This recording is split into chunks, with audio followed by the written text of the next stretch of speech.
بسم الله الرحمن الرحيم. عما يتساءلون عن النبأ العظيم الذي هم فيه مختلفون.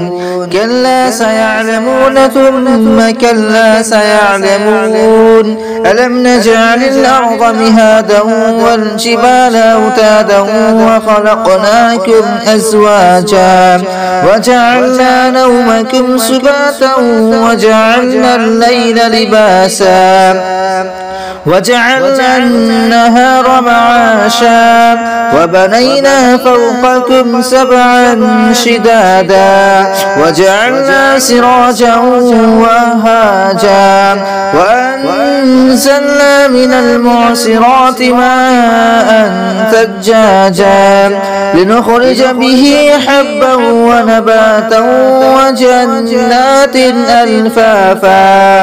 إن يوم الفصل كان ميقاتا يوم ينفخ في الصور فتأتون أفواجا وفتحت السماء فكانت أبوابا وسيرت الجبال فكانت سرابا. إن جهنم كانت مرصادا للطاغين مآبا لابثين فيها أحقابا لا يذوقون فيها بردا ولا شرابا إلا حميما وغساقا جزاء وفاقا.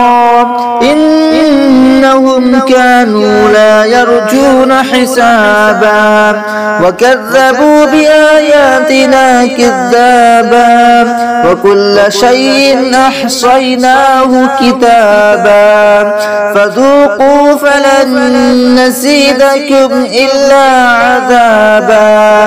إن للمتقين مفازا حدائق وأعنابا وكواعب أترابا وكأسا دهاقا لا يسمعون فيها لغوا ولا كذابا جزاء من ربك عطاء حسابا. رب السماوات والأرض وما بينهما الرحمن لا يملكون منه خطابا. يوم يقوم الروح والملائكة صفا لا يتكلمون إلا من أذن له الرحمن وقال صوابا.